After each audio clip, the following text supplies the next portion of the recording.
नमस्ते, प्रणाम। मैं रीता मौर्य। मैं अपने रीता सुनांचली लोकगीत यूट्यूब चैनल में आप सभी लोगों का स्वागत करती हूँ। आज मैं आप लोगों को एक नाच गीत सुनाने जा रही हूँ। आप लोगों को अच्छा लगे तो हमारे इस वीडियो को लाइक करें, हमारे चैनल को सब्सक्राइब करें, वीडियो को लाइक जरूर करें।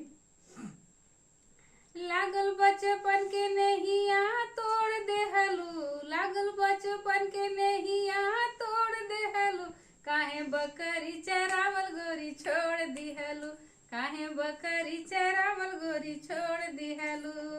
लागल बचपन के नैया तोड़ देहलू, लागल बचपन के नैया तोड़ देहलू, काहे बकरी चरावल गोरी छोड़ दिहलू, काहे बकरी चरावल गोरी छोड़ दिहलू।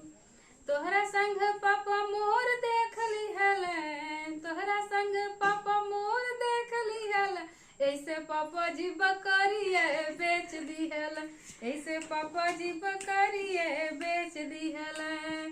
लागल बचपन के नैया तोड़ देहलू, काहे बकरी चरावल गोरी छोड़ दिहलू, काहे बकरी चरावल गोरी छोड़ दिहलू। के बहाना रोज रहे उहे बकरी, लगता कि कवनो लगाए देहलस लकड़ी।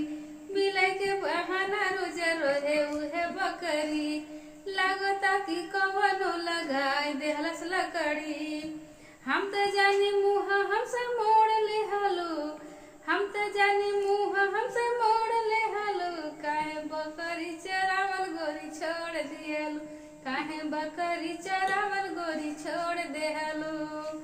लागल बचपन के नैया तोड़ देहलू, लागल बचपन के नैया तोड़ देहलू, काहे बकरी चरावल गोरी छोड़ दिहलू, काहे बकरी चरावल गोरी छोड़ दिहलू।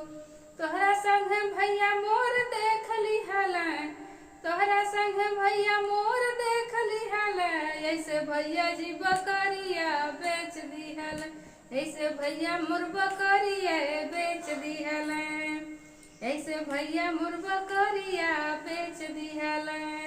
काहे बचपन के नैया तोड़ देहलू, काहे बकरी चरावल गोरी छोड़ देहलू।